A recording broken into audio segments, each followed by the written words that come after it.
달빛교회 주일 예배 하나님께 드리겠습니다. 예배로의 부름으로 시작합니다. 제가 말씀 선포해 드리겠습니다. 너희 의인들아 여호와를 즐거워하라. 찬송은 정직한 자들이 마땅히 할 바로다. 수금으로 여호와께 감사하고 열줄 비파로 찬송할지어다.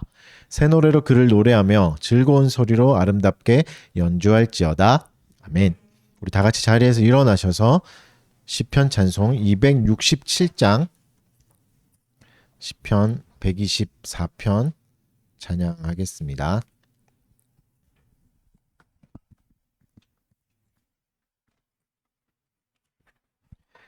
이스라엘아 말할지어다. 주리 들을 떠나셨다면 원수가 내게 노를 바랄 때 우리 영혼을 삼켰으리라. 피난처 되신 우리 하나님, 이스라엘아 말할지어다. 주리 들을 떠나셨다면 물과 시내가 넘쳐 흐를 때 우리 영혼이 잠겼으리라. 하나님 이름 찬송할지라. 우리 영혼이 벗어났도다. 새가 올 물을 벗어남같이 올 물을 끊어 자유 주셨네. 우리 도움은 천지 지으신 여호와 이름 위에 있도다. 아멘. 우리 사도신경으로 신앙 고백하겠습니다. 찬송가 제일 앞에 있는 사도신경 하겠습니다. 시작. 전능하사 천지를 만드신 하나님 아버지를 내가 믿사오며 그 외아들 우리 주 예수 그리스도를 믿사오니 이는 성령으로 잉태하사 동정녀 마리아에게 나시고 본디오 빌라도에게 고난을 받으사 십자가에 못 박혀 죽으시고 장사한 지 사흘 만에 죽은 자 가운데서 다시 살아나시며 하늘에 오르사 전능하신 하나님 우편에 앉아 계시다가 조리로서 산자와 죽은 자를 심판하러 오시리라. 믿사오며 거룩한 공회와 성도가 서로 교통하는 것과 죄를 사하여 주시는 것과 몸이 다시 사는 것과 영원히 사는 것을 믿사옵나이다. 네, 우리 자리에 앉으시고 교독문 하겠습니다. 교독문 시편 65편입니다. 한 절씩 교독하겠습니다. 하나님이여 찬송이 시온에서 주를 기다리오며 기도를 들으시는 주여 죄악이 나를 이겼사오니 주께서 택하시고 가까이 오게 하사 땅을 돌보사 물을 대어 심히 윤택하게 하시며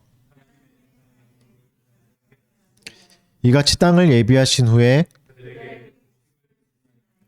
초장은 양떼로 옷 입었고 골짜기는 곡식으로 덮였음에 우리 다 즐거이 외치고 또 노래하나이다. 아멘.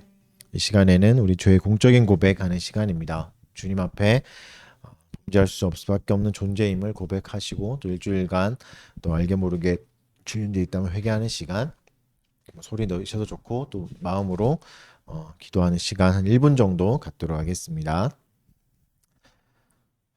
주님 앞에서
그가 우리를 흑암의 권세에서 건져내사 그의 사랑의 아들의 나라로 옮기셨으니 그 아들 안에서 우리가 곧 속량 곧 죄사함을 얻었도다. 아멘. 감사 찬송하겠습니다. 우리 다 같이 일어나서 찬송하겠습니다. 시편 19장, 시편 찬송 19장, 시편 8편입니다. 오 여호와 우리 주여 주님의 이름이 온 땅 위에 어찌 그리 아름다운지요. 주의 영광 하늘 위에 높이 올리시고 주의 대적 원수들을 잠잠케 하시네. 주님의 손가락으로 만드신 하늘과 베푸신 달과 별들을 내가 봅니다. 주 사람이 무엇이 관대 생각해 주시고 인자가 무엇이 관대 돌보시나이까. 천사보다 조금 낮게 우리 만드시고 영화와 존귀로 관을 씌우셨나이다. 주의 손으로 만드신 새들과 들짐승 땅과 바다 모든 만물 다 주의 것이라. 오 여호와 우리 주여 주님의 이름이 온 땅 위에 어찌 그리 아름다운지요. 아멘. 네, 자리에 앉으시고 저희가 잠깐 목회 기도하는 시간입니다. 기도하도록 하겠습니다. 사랑하는 주님 감사합니다. 하나님 한량없는 은혜에 힘입어 우리를 자녀 삼아 주시고 예배자로 불러주셔서 또 주의를 기억하여 하나님께 거룩하게 떼어내어서 또 이 시간을 주께 드리게 해주신 것 감사합니다. 하나님 우리를 또 모아주시고 불러주셔서 하나님을 예배하게 해주신 그 은혜 감사합니다. 하나님 그러나 그 은혜에 좀 닿을 수 없는 자격 없는 우리들의 모습을 또 보게 됩니다. 여전히 모자라고 여전히 미워하고 시기하고 질투하고 온갖 분쟁과 다툼 가운데 우리를 쉬내어주는 또 십계명 가운데 적극적으로 오히려 악을 행하는 우리들을 하나님 불쌍히 여겨 주시옵소서. 여전히 자격 없지만 그럼에도 불구하고 주의 은혜 아니면 우리가 살아갈 수 없기에 한량없는 은혜를 힘입어 이 자리에 또 나아갑니다. 한없는 은혜로 우리를 덮어주시고 인도하여 주시옵소서. 주여 우리나라를 위해 또 기도드립니다.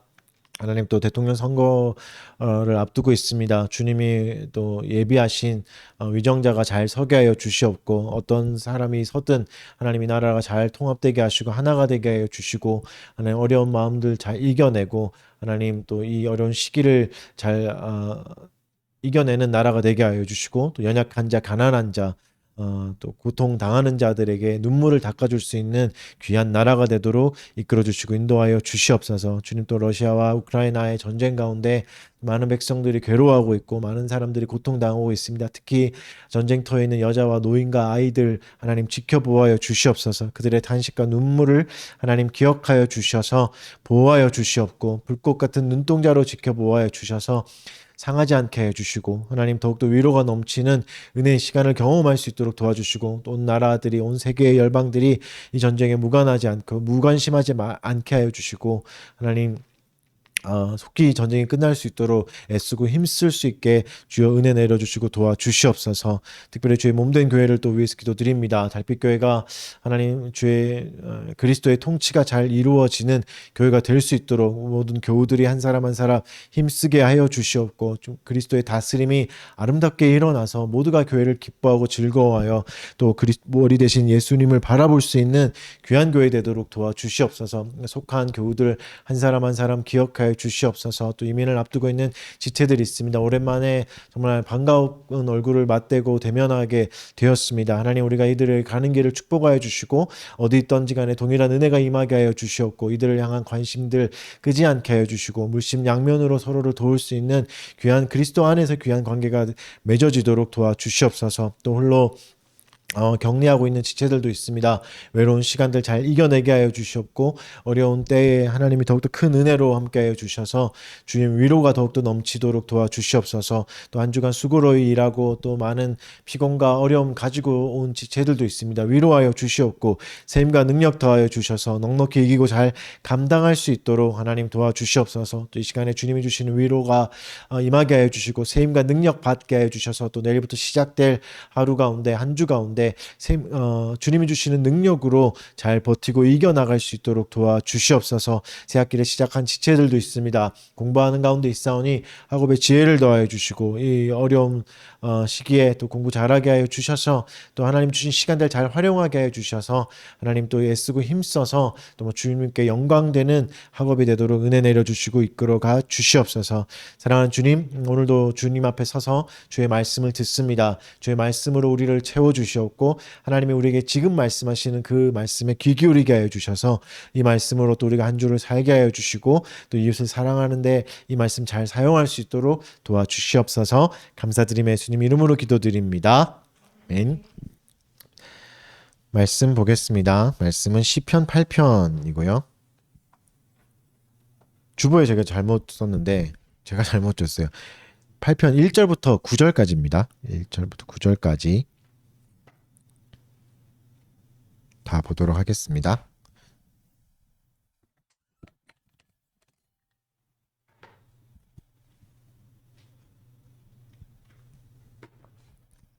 제가 한번 읽어드리겠습니다. 여호와 우리 주여, 주의 이름이 온 땅에 어찌 그리 아름다운지요. 주의 영광이 하늘을 덮었나이다.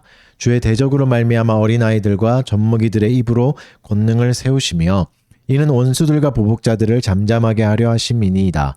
주의 손가락으로 만드신 주의 하늘과 주께서 베풀어 두신 달과 별들을 내가 보오니 사람이 무엇이기에 주께서 그를 생각하시며 인자가 무엇이기에 주께서 그를 돌보시나이까. 그를 하나님보다 조금 못하게 하시고 영화와 존귀로 관을 씌우셨나이다. 주의 손으로 만드신 것을 다스리게 하시고 만물을 그의 발 아래 두셨으니 곧 모든 소와 양과 들짐승이며 공중의 새와 바다의 물고기와 바닷길에 다니는 것이니이다.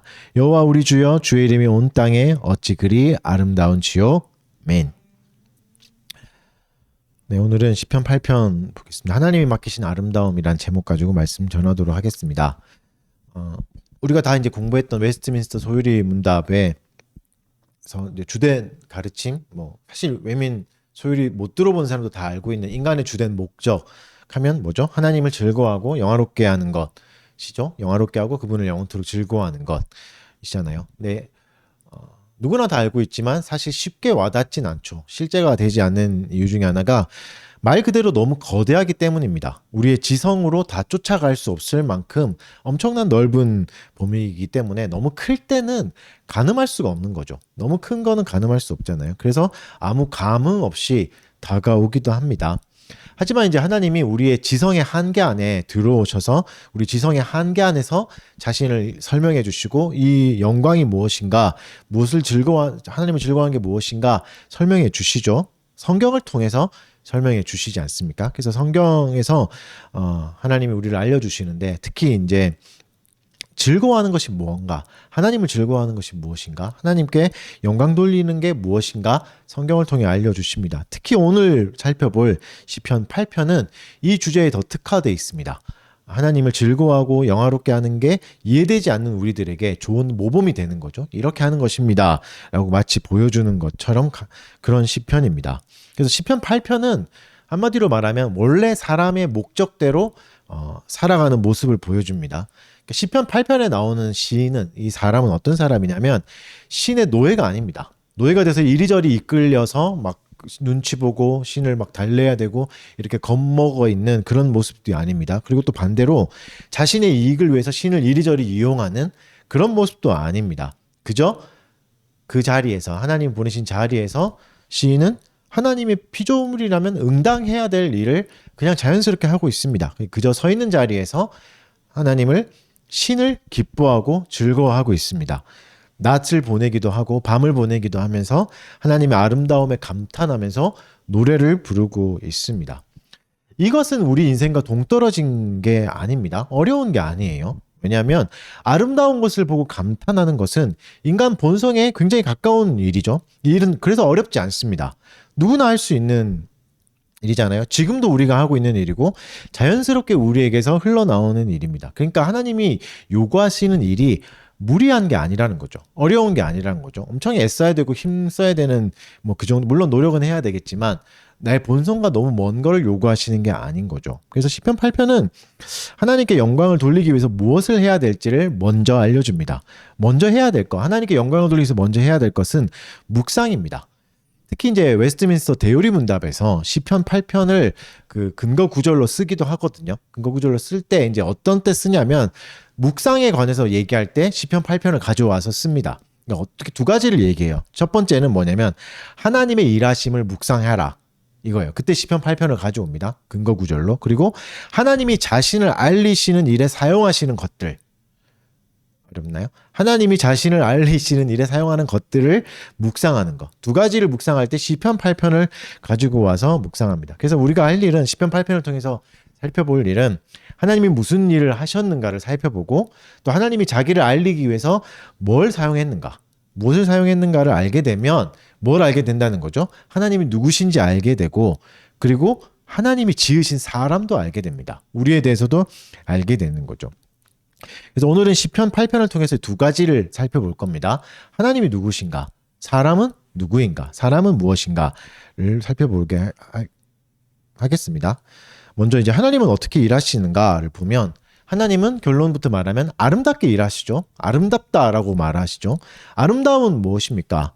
아름다움이야말로 주관적인 거잖아요. 굉장히 주관적이죠. 다 다르잖아요. 각자의 아름다움의 기준이 다르죠. 근데 공통된 점 중에 여러 가지가 또 있겠지만 그 중에 하나가 뭐냐면 반응이에요. 아름다움에 대한 반응이 거의 비슷하죠. 무엇이 아름답냐? 이건 다 다르지만 아름다운 걸 만났을 때 공통된 반응 중에 하나는 감탄입니다. 와, 이렇게 하는 감탄. 그렇죠?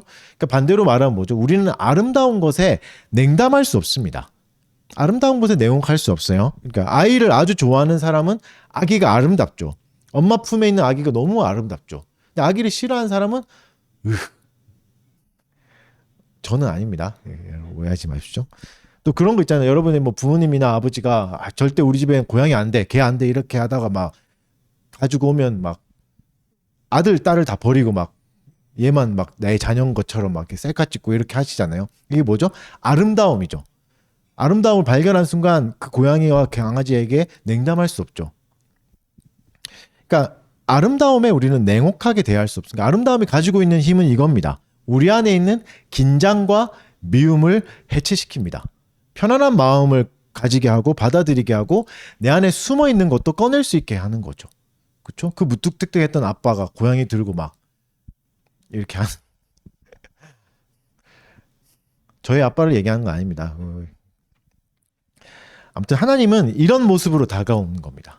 이런 모습으로 다가오시죠. 아름답다라는 건 이런 모습인 거죠. 각자에게 다르고 각자에게 다양한 모습으로 다가오시지만 한결같이 어떤 반응이 나오는 거죠? 우리를 무장해제시킵니다. 그리고 평안과 기쁨으로 인도해 가시죠. 다시 말씀드리지만 하나님의 일하심은 아름답습니다. 그래서 하나님의 일하심은 우리를 무장해제시킵니다.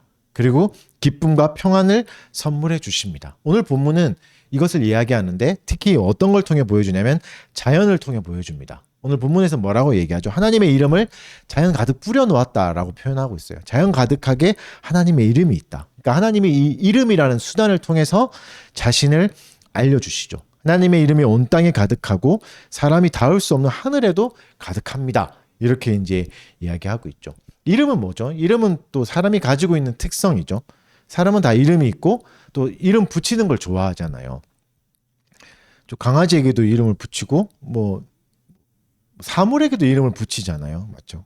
이상한데 이해되진 않지만 좀 하여튼 뭐 왜죠? 이름은 관계를 만들어내니까 이름을 붙이는 순간 관계가 되죠. 뭐 유명한 시도 있죠. 이름을 부를 때 내가 꽃이 된다는 김춘수 맞나요? 시를 통해 뭐 이름을 통해 우리가 관계를 맺게 되죠. 아저씨 아줌마라고 부를 때보다 김철수 씨, 김영희 씨 뭐 이렇게 부를 때 더 깊은 관계로 들어가는 것처럼 이름을 부를 때 좀 더 깊은 관계가 되는 거죠. 사실 신은 이름이 필요 없습니다. 그렇죠? 스스로를 증명할 필요가 없잖아요. 스스로 있는 신이라면 설명할 필요가 없죠. 신이 모든 걸 만들었는데 그렇죠? 뭘 설명할 필요가 있겠습니까? 그러니까 스스로 비교할 대상이 없고 유일한 존재이기에 이름을 가질 필요가 없습니다. 그래서 이름을 가지는 순간 오히려 신성 모독이 됩니다. 왜죠? 이름이라는 한계 속으로 들어오기 때문에 그렇죠. 이름은 굉장히 좁은 의미가 돼버리잖아요. 여러분도 그런 이미지가 생기지 않습니까? 철수하면 뭔가 이미지가 있죠. 철수하면 그런 이미지. 저도 그렇잖아요. 저가 미숙이 이런 거 안 어울리잖아요. 저한테. 그죠? 그러니까 왜냐면 미숙이가 가지고 있는 이미지와 저가 가지고 있는 이미지가 안 맞기 때문에. 그러니까 이름이라는 순간 선입견이 생기고 작은 그게 생기는 거죠. 개념이. 그래서 하나님의 이름이 있다는 거는 이름 안에 들어오는 거죠. 한계 속에 들어오는 거죠. 그 이름에 갇혀서 커다란 존재가 제한돼 버리는 겁니다.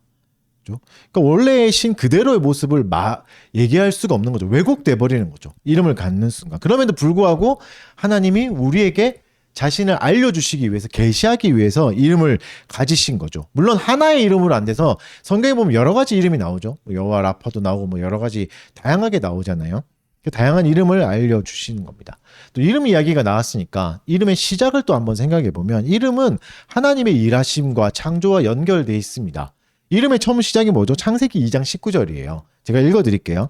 여호와 하나님이 흙으로 각종 들짐승과 공중의 각종 새를 지으시고 아담이 무엇이라 부르나 보시려고 그것들을 그에게로 이끌어 가시니 아담이 각 생물을 부르는 곳이 곧 그 이름이 되었더라. 하나님이 아담을 만드시고 6일에 만드시고 7일날 안식하시고 그 다음에 한 일이 뭐죠? 아담에게 이름 붙이는 일 한 거죠. 아담에게 시킨 거죠. 온 만물을 하나님이 다 지어 놓으셨지만 이름이 없죠 아직. 그래서 네가 이름을 한번 붙여봐라 이렇게 하죠. 그리고 그 과정을 하나님이 사실 처음부터 끝까지 함께 하십니다. 혼자 하는 게 아니라. 그래서 하나님이 지켜보는 가운데 아담이 짓는 거죠. 그러니까 함께 지었다고도 할 수 있겠죠. 함께 이 지은 이름에는 뭐가 들어간 거죠? 하나님의 영광이 들어간 거죠. 그래서 온 땅에 하나님의 이름이 가득하다는 게 그때부터 하나님이 다 지으신 거기 때문에 아담을 통해서 지으신 거기 때문에 그렇죠. 그러니까 처음 맡기신 일 자체도 영광스럽죠. 이름을 붙인다는 건 굉장히 영광스러운 거 아닙니까? 그렇죠? 영광스러운 일이고 그 일의 열매, 그 일을 맡기셨다는 것도 영광스럽고 일의 열매도 하나님 보시기에 어떻죠? 좋았죠. 야 그건 아니다 이렇게 말리는 장면이 없죠. 굉장히 순탄하게 잘 흘러간 거죠. 그러니까 만물 이게 이름을 붙여주시는 과정이 참 아름다웠습니다.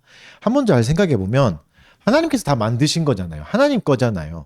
그래서 만드실 때 그냥 한 번에 하나님이 다 이름을 붙이셔도 돼요. 한순간에.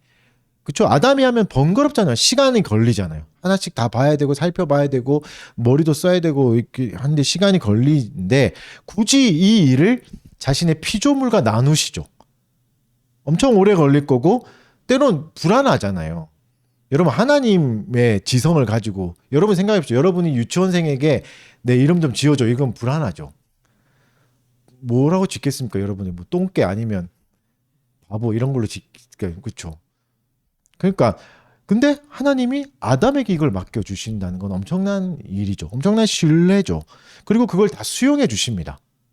어떤 것도 트집 잡지 않으시고 그러니까 한마디로 아담을 파트너로 인정해 주신 겁니다. 너 나와 함께 할 수 있는 사람이야 라고 인정해 주신 거죠.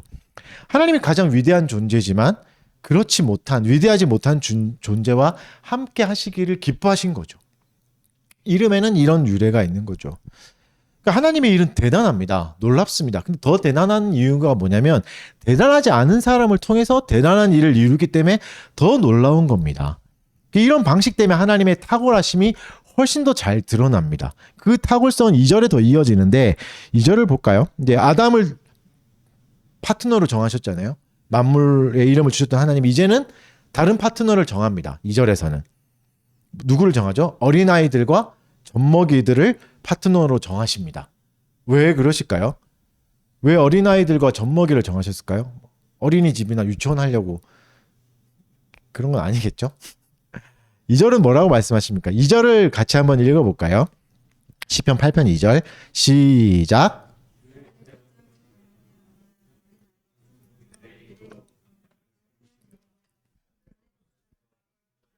잠잠하게 하려 심이니라. 이 본문은 한글에는 이제 주의 대적이 먼저 나와서 주의 대적이 주어가 되는 것 같지만 이제 원 문장도 그렇고 한글 문장도 그렇고 주어는 어린아이들과 젖먹이죠. 젖먹이들의 입이죠. 이게 주어거든요. 이게 주체가 되는 겁니다. 그러니까 우리의 상식으로 주체가 될 수 없는 어린아이들, 젖먹이들이 주체가 되는 거죠. 그리고 하나님이 이런 아이들을 파트너로 정하신 이유는 뭐죠? 대적들을 꼼짝 못하게 하기 위함이다 라고 말합니다. 하나님이 대적들을 한 번에 잠잠하게 만들어 버리세요. 그 일 자체로도 대단한 거죠. 대적들은 어떤 존재입니까? 하나님 없다 말하고 하나님 무시하고 사람을 도구로만 이용해서 이웃을 괴롭히는 사람들, 갑질하는 사람들, 악한 사람들이 하나님 대적이잖아요. 다 그런 사람들이 대적이죠. 사실 이런 악인들이 벌 받는 거야말로 우리가 평생 기다리는 일 아닙니까? 악한 자들이 벌 받고 감옥 가고 막 하나님께 혼나는 거 사실 우리가 평생 기다리는 일이죠. 근데 이 위대한 일을 하나님이 누구와 하시는 거죠? 이제 겨우 기어다니고 나보다 말도 못하는 몇 마디 말밖에 못하는 젖먹이들, 울기만 하는 그런 아이들과 함께 하시는 거죠. 그런데도 어떻게 되죠? 일이 완벽하게 마무리됩니다. 젖먹이와 아이들이 등장한 이후에 대적들이 등장하지 않아요. 쫓겨나서 한마디도 할 수 없습니다. 완벽하게 무찌르신 거죠. 악인을. 그렇죠. 사실 우리는 권능을 그렇게 좋아하지 않습니다. 왜냐하면 권능을 가진 자가 권위를 가지니까.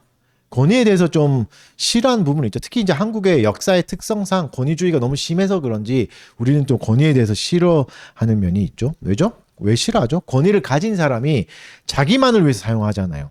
자기의 가족들 챙기고 자기 친한 사람만 챙기고 막 이러니까. 그리고 약자를 오히려 억압하고 괴롭히니까 권위만 들어도 싫습니다. 권위주의라는 것 자체를 너무 싫어하죠. 왜죠? 권위가 잘못된 게 아니라 권위를 사용하는 방식이 잘못된 거죠. 이것 때문에 싫어하는 거죠. 근데 가장 권위 있으신 하나님이 그 권위를 어떻게 사용하시죠? 모두가 기뻐하는 방식으로 사용하십니다. 누구 하나 상처받는 자가 없습니다. 보십시오. 어떻죠? 이 일을 통해서 젖먹이를 통해서 하나님 무슨 일을 하시죠? 정의가 실행되죠. 악인들이 한 번에 잠잠해집니다. 그 과정이 오래 걸리지도 않아요. 오래 걸리면 너무 시끄러워지잖아요. 한 번에 잠잠하게 하시고 그리고 이 일을 행했던 작은 자들은 어떻죠? 자기의 존재를 확인하게 되는 거죠. 위로받는 거죠. 그러니까 어린아이들 젖먹이를 비유로 하자면 약한 자잖아요. 연약한 자. 혼자 설 수 없는 자, 자립할 수 없는 자, 그런 연약한 자, 멸시당하고 무시당하는 사람을 통해서 하나님이 일하시고 하나님이 그들을 기억하시죠. 그들을 소중히 여기신 겁니다. 어느 정도로? 제일 처음에 정하셨던 아담처럼 파트너로 정하셨던 아담 수준으로 인정해 주시는 겁니다. 그리고 이 일을 같이 하는 거죠. 왜죠? 이들을 소중히 여기셨으니까, 기억하셨으니까, 무시하지 아니하셨으니까. 그러니까 하나님이 이처럼 겸손하게 일하십니다. 약자를 사용하여서 권능을 드러내는 방법을 사용하십니다. 그래서 하나님의 권능은 더욱 드러나고 약자들은 더욱 위로받습니다. 나도 쓰임받다니, 나를 통해서 이런 일이 일어나다니 하면서 위로받는 거죠. 자존감이 더 높아질 수 있겠죠. 이 과정에서 뭐가 드러나는 거죠? 아름다움이 드러나는 겁니다. 이런 과정 너무 아름답지 않겠습니까? 가장 큰 권위를 가장 바르게 사용하셔서 아름답게 악을 제압하시는 거죠. 이게 하나님의 방법입니다. 3절에서는 또 시간이 바뀝니다. 3절 또 같이 한번 읽어보겠습니다. 시작. 주의 손가락으로 만드신 주의 하늘과 주께서 베풀어 두신 달과 별들을 내가 보오니. 하늘의 달과 별을 보는 거죠. 시간은 언제죠? 저녁이죠. 밤에만 보이는 거잖아요. 비유하자면, 시적인 표현으로 하자면 캄캄한 어둠이 내릴 때, 아무것도 보이지 않을 때, 여러분 이 시를 지은 고대 시대에는 밤은 더 무서움이지 않겠습니까? 지금이야 전기가 있고 극복할 수 있는 기술이 있지만 그 이 당시는 밤은 진짜 죽음이에요. 아무것도 보이지 않고 무섭죠. 적이 쳐들어오는 걸 막을 수 없는 무방비 상태죠. 근데 그 거기서 뭘 보는 거죠? 하나님이 베풀어 두신 빛을 보는 거죠. 달과 별을 보게 되는 거죠. 뭘 말합니까? 이 칠흑 같은 어둠에도 하나님이 베풀어 주신 달과 별이 계속해서 알려주고 있죠. 뭐를? 하나님을 알려주고 있는 거죠. 그러면 이런 일을 통해서 우리가 가지는 정서적 반응은 어떻습니까? 4절을 보겠습니다. 4절도 한번 읽어볼게요. 시작. 사람이 무엇이기에 주께서 그를 생각하시며 인자가 무엇이기에 주께서 그를 돌보시나이까. 이런 반응을 보면서 이렇게 밤에도 지켜주시는 하나님을 보면서 어떻게 말하죠? 와, 사람이 뭐길래 이렇게 은혜를 주십니까? 내가 어떤 존재이기에 하나님 이렇게 사랑해 주시나요? 라고 인자가 뭐기에 이렇게 돌보십니까? 라고 얘기하죠. 여기서 이제 나오는 헷갈릴 수 있는 단어가 나오잖아요. 사람, 인자 이렇게 나오는 단어. 다른 단어이긴 합니다. 뭐 원어도 다르고 한글도 다르기도 한데 같은 뜻으로 봐도 무방합니다. 그 히브리 시에서 이제 반복을 싫어해서 똑같은 단어 의미를 두 가지로 표현하기도 하거든요. 그렇게 봐도 되고 물론 두 개의 단어가 다르게 해석하기도 합니다. 뭐 앞에 단어를 뭐 중요하진 않지만 에노시라고 하고 뒤에 인자를 아담이라고 하는데 뭐 사전을 보면 다 똑같아요. man이에요. mankind가 공통으로 있으니까 인류, 사람 이런 의미잖아요. 사람들 이런 의미가 똑같이 있는 단어입니다. 뭐 이렇게 해석하기도 해요. 앞에 단어를 좀 더 넓은 부류의 사람, 그 뒤에 단어를 좁은 의미의 뭐 사람의 아들, 인자니까 뭐 이렇게 해석하기도 하는데 뭐 마음대로 뭐 원하는 해석을 선택하시면 됩니다. 그러나 이제 똑같이 봐도 된다는 거, 무방하다는 거는 알고 계시고. 근데 이런 해석들 중에 공통되는 해석이 어떤 거냐면 한계를 주는 겁니다. 사람이라는 한계를 얘기하는 때 요 단어를 쓰는 거죠. 제한되고 작은 사람. 근데 그렇다고 사람을 또 한없이 낮추지는 않아요. 그래서 시편 8편 안에는 좀 재밌는데 재밌는 등락이 나와요. 어떤 거냐면 사람이에요. 사람에 대한 평가가 올라갔다 내려갑니다. 시편 8편에서 사람은 갑자기 한없이 낮아집니다. 방금 4절에서는. 그리고 또 한없이 존귀해지기도 합니다. 이런 낙폭을 조심하셔야 됩니다. 그래서 한쪽으로 쏠리는 것을 조심하셔야 됩니다. 사람은 죄인이다. 이렇게 해서 쓰레기 취급하는 것도 조심하셔야 된다는 말이죠. 또 반대로 사람이 마치 무한한 가능성이 있는 것처럼 뭐 너무 높이는 것도 경계해야 됩니다. 그죠? 성경 안에서의 흐름을 잘 쫓아가면 됩니다. 그래서 4절에서 말하고 싶은 것은 사람은 쓰레기다, 뭐 무가치한 존재다가 아닙니다. 설사 그렇다고 해도 4절에서 핵심으로 말하는 건 뭐죠? 무가치한 존재에게 하나님이 무슨 일을 하셨는가가 핵심입니다. 너희들의 존재가 사람의 존재가 이렇게 가치가 없다가 이게 핵심이 아니라 하나님이 어떤 일을 하셨는가가 핵심이죠. 하나님이 무슨 일을 하셨죠? 그들을 돌보셨습니다. 이 단어도 굉장히 따뜻한 단어인데 다양한 용례로 쓰입니다. 다양한 해석으로 쓰입니다. 뭐 주의를 기울이다 이렇게 하기도 하고 방문하다로 해석되기도 해요. 그래서 굉장히 많이 나와요. 성경에 방문하다로 많이 나옵니다. 뭐 창세기 21장 1절에서는 사라를 돌보셨다고 할 때 이 단어가 나옵니다. 돌보셨다 할 때 사라 아시죠? 애 못 낳던 누님 아시죠? 그 누님. 그 룻기에도 나와요. 1장 6절에서는 하나님이 여호와가 그의 백성을 돌보시다 할 때 이 단어가 나오고 그렇죠? 그러니까 돌보시다는 거는 따뜻한 의미라는 건 아시겠죠? 그런데 물론 우리가 기대하는 따뜻함만 있는 건 아니에요. 마냥 따뜻한 말만 있는 거 아니에요. 그 출애굽기 32장 34절에서는 그들의 죄를 보응하리라 이렇게 얘기하시죠. 무서운 말이죠. 근데 이때 쓰이는 단어가 똑같은 단어입니다. 그러니까 종합해 보면 돌보신다는 건 뭐죠? 매우 주의 있게 예민하게 살펴보시고 적절한 것을 주신다는 겁니다. 위로가 필요할 때는 위로를, 격려가 필요할 때는 격려를, 일침이 필요할 때는 일침을, 혼나야 될 때는 혼나게 하시는 거죠. 세밀하게 살피신다는 겁니다. 우리를 살피시는 거죠. 이걸 뭐라 그러죠? 우리는 권징이라고 합니다. 하나님 우리를 살피시고 도와주시는 거. 이게 하나님이 쓰시는 도구죠.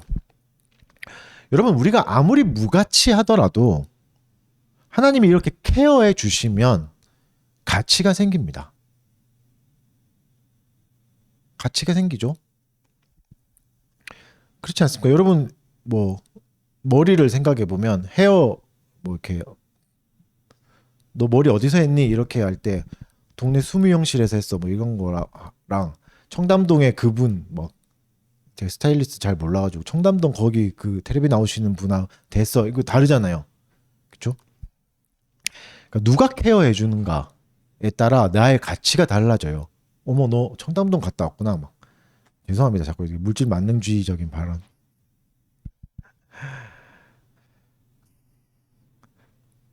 아무튼 하나님이 우리를 이렇게 케어해 주시면 가치가 생기는 거죠. 하나님의 돌봄은 어떻게 하시죠? 우리를 다시 살아나게 합니다. 살아나게 하고 다시 살아가게도 하시는 거죠. 그리고 이 은혜가 우리를 절대 떠나지 않습니다. 밤낮으로 우리를 지켜보아십니다. 그래서 우리가 할 일은 또 뭐죠? 감격하는 거죠. 감사하는 거죠. 놀라워하는 거죠. 와, 내가 어떤 존재이길래 이렇게 하십니까? 라는 거죠. 5절을 보겠습니다. 그럼 사람은 도대체 어떤 존재인가? 5절도 한번 같이 읽어볼까요? 시작.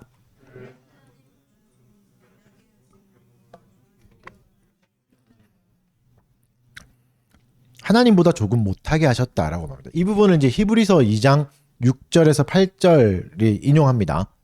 그리고 이제 이 구절을 히브리서에서는 예수님께 적용합니다. 이거 예수님에 대한 해석들. 그래서 이제 하나님보다 못하게라는 게 이 해석 대신 천사보다 못하게로 번역해요. 실제로 70인경의 헬라어 번역본이잖아요. 그 구약 성경. 거기는 천사라고 하기도 합니다. 왜냐면 이 단어가 이제 엘로힘이라는 단어인데 엘로힘은 좀 들어보셨죠? 하나님 얘기할 때 엘로힘을 신적 존재를 말할 때도 하기도 해요. 해석하기도 해요. 그래서 이제 천사라고 번역하기도 하고 하나님이라고 번역하기도 합니다. 거의 한 반반 정도 되는 해석이에요. 신적 존재. 그래서 이제 히브리서에서는 예수를 가리킵니다. 그러니까 모든 성경이 예수를 가리키는 것이기 때문에 이렇게 해석할 수도 있습니다. 아무튼 근데 오늘은 우리는 여기서 사람에 대해서 좀 더 얘기해 보도록 하겠습니다. 사람은 어떻죠? 하나님이나 천사보다 못한 존재로 지음 받았습니다. 이게 이제 열등하다거나 모자란 존재라는 게 아니에요. 왜냐하면 바로 이어지는 말씀이 뭐죠? 하나님보다 조금 못한 존재에게 영화와 존귀로 관을 씌우셨다고 말합니다. 머리에 관을 쓰고 있는데 이게 뭐죠? 영화와 존귀. 그렇죠? 우리가 메고 있는 게 금색이면 금메달인 거죠. 1등이라는 것처럼 관을 쓰고 있는데 영화와 존귀로 관을 썼다면 가장 영화롭고 존귀한 자라는 의미가 되죠. 이게 하나님이 우리에게 주신 선물이죠. 영화롭고 존귀함은 어떤 겁니까? 탁월함입니다. 1등은 뭐죠? 탁월함이죠. 누구나 따라갈 수 없는 존재다. 이게 1등이잖아요. 사람은 이 탁월함을 어떻게 얻습니까? 하나님으로부터 얻습니다. 하나님이 이 탁월함을 주십니다. 그래서 우리는 하나님의 인정으로부터 존귀해지는 겁니다. 하나님이 나를 어떻게 판단하시는가, 하나님 나를 어떻게 인정해 주시는가부터 우리는 존귀해지는 거죠. 나의 존재에 대한 확신은 어디부터 시작해야 됩니까? 하나님으로부터 시작해야 됩니다.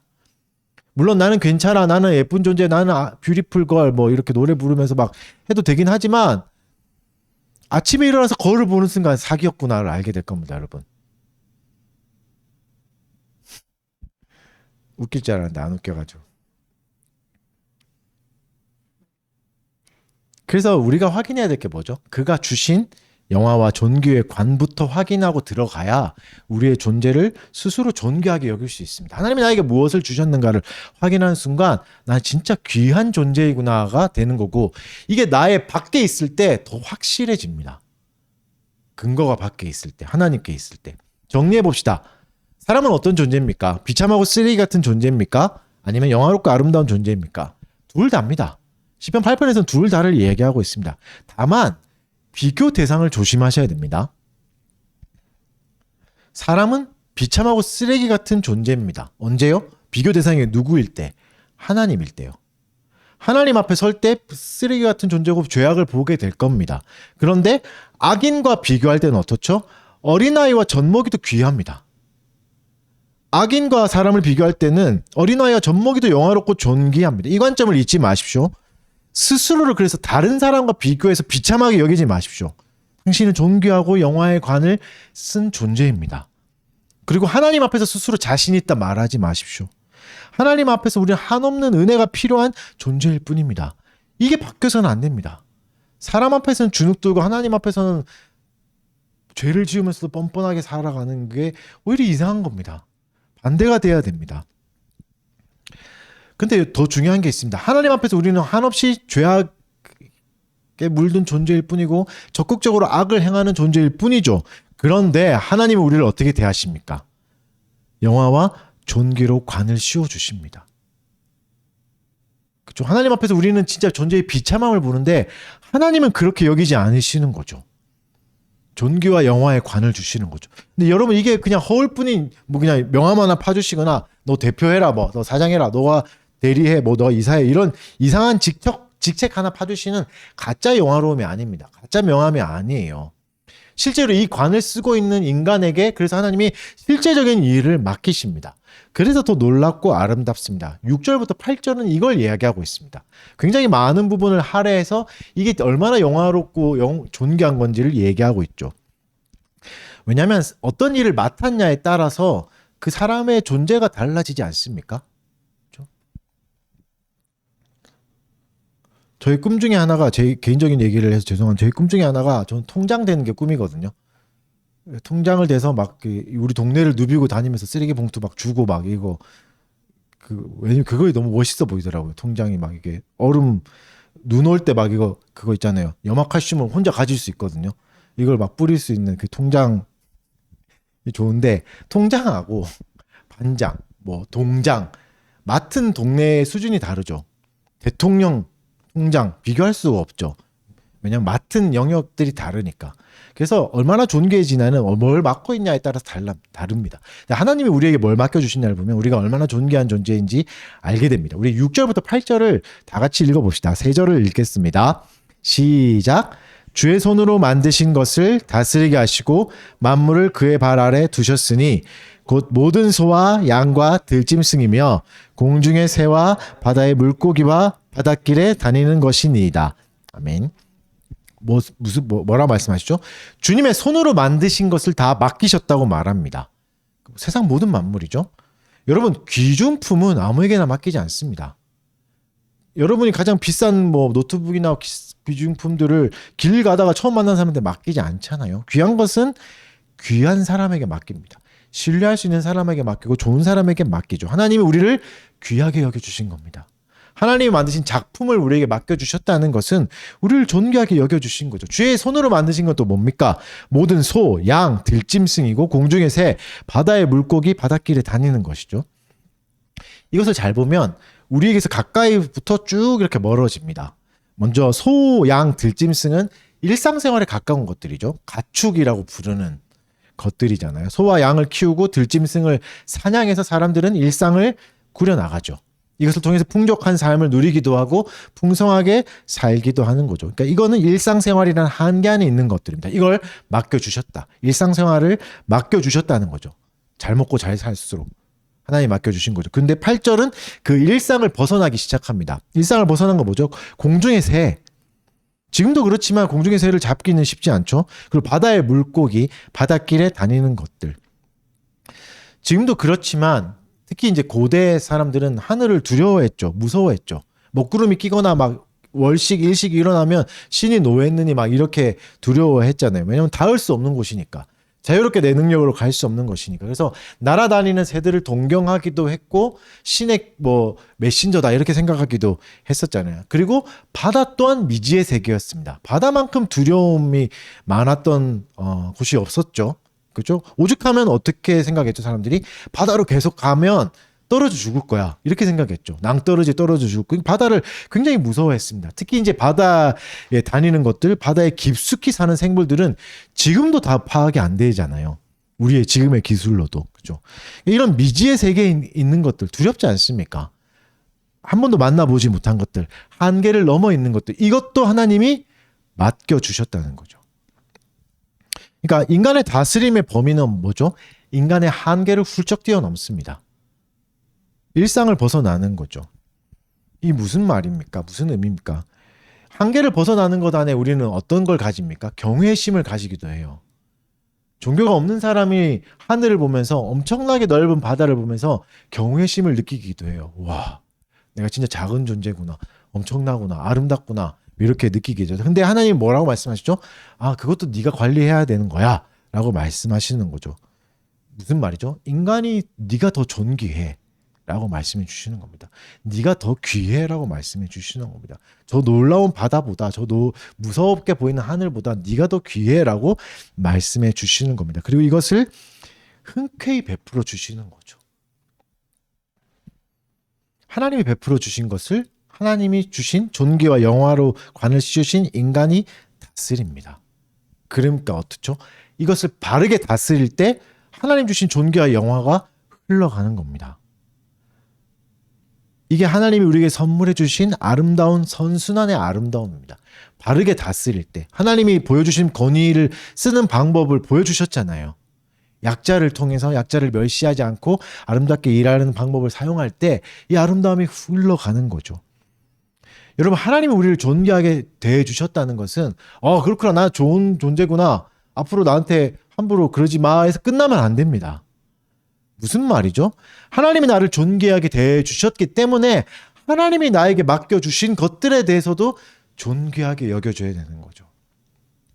일상에 만나는 것들과 내 일상을 벗어나는 기이한 것들에게도 무시하고 쓰고 버리는 도구 취급하면 안 되는 거죠. 어떻게 저런 사람이 있어? 이렇게 그냥 내 영역 밖으로 날려버리는 그런 사람들도 귀하게 여겨줘야 되는 겁니다. 만약에 그들을 무시하고 세상의 자연들 이런 것들 무시하고 그냥 도구 취급하면 우리도 그런 존재가 돼버리는 거죠. 우리가 쓰레기 되는 거죠. 하지만 작은 것도 하나님이 맡기신 줄 알고 귀하고 소중하게 여기면 우리가 존귀한 존재가 되는 겁니다. 아이와 젖먹이들이 존귀한 존재가 되었던 것처럼. 말씀의 결론을 맺겠습니다. 이것을 모두 둘러본 결과 어떻습니까? 우리가 도출할 수 있는 하나의 결론은 하나님은 아름다우시다. 하나님은 아름답게 일하시다. 그리고 그 아름다움이 온 땅에 이미 가득하다. 우리는 그것 위에 서 있다는 걸 알게 되는 거죠. 그래서 여러분, 우리가 삶을 대하는 자세가 우리를 아름답게 하고 존귀하게 합니다. 하나님이 그 이름을 우리에게 맡기셨습니다. 이 이름을 어떻게 사용하냐에 따라서 우리 스스로가 존귀해질 수 있고 비참해질 수도 있는 거죠. 그렇다면 우리가 할 일은 뭡니까? 감탄하는 겁니다. 즐거워하는 겁니다. 하나님의 일하심을 살펴보고 기뻐하고 즐거워하는 거죠. 그래서 인생을 존귀하고 아름답고 감탄을 느끼는 사람은 약자를 무시하지 않습니다. 젖먹이라고 해서 어린아이라고 해서 그냥 도구 취급하지 않습니다. 왜냐하면 하나님이 이들을 통해 악인을 잠잠하게 하신다는 걸 믿기 때문에 작은 자들 그냥 스쳐가는 인연이라고 해서 무시하지 않습니다. 하나님이 이 약자를 들어서 원수를 잠잠케 하실 것입니다. 그래서 이것을 가슴에 새긴 사람은 작은 생물이라도 무한한 우주까지도 절대 도구 취급하지 않습니다. 쓰레기를 함부로 버리지도 않겠죠. 소중히 다루겠죠. 우리를 둘러싼 모든 것에 애정을 보일 수 있는 것입니다. 이웃에게도요. 그리고 낮을 누리고 밤을 즐거워할 수 있습니다. 결과적으로 어떻게죠? 삶을 사랑하게 되는 거죠. 그 사랑으로 하나님을 영화롭게 하고 더욱 즐거워하게 되는 겁니다. 그래서 이 시의 결론은 뭐죠? 다시 한번 하나님을 찬송하면서 마칩니다. 오늘 설교의 마무리도 마지막 절을 읽고 끝내려고 합니다. 우리 마지막 절 9절을 다 같이 읽고 끝냅시다. 다 같이 읽겠습니다. 시작. 여호와 우리 주여, 주의 이름이 온 땅에 어찌 그리 아름다운지요. 아멘. 우리 찬양합시다. 시편 8편 CCM 곡이죠. 가사만 주부에 넣어드렸는데 한 번만 딱 부르겠습니다. 여호와 우리 주여, 주의 이름이 온 땅에 어찌 그리 아름다운지요. 어찌 그리 아름다운지요. 여호와 우리 주여, 주의 이름이 온 땅에 어찌 그리 아름다운지요. 어찌 그리 아름다운지요. 주의 손가락으로 지으심 주의 하늘과 주가 베풀어 두신 달과 별 내가 보니 사람이 무엇이관대 주께서 저를 생각하시며 인자가 무엇이관대 저를 권고하시나이까.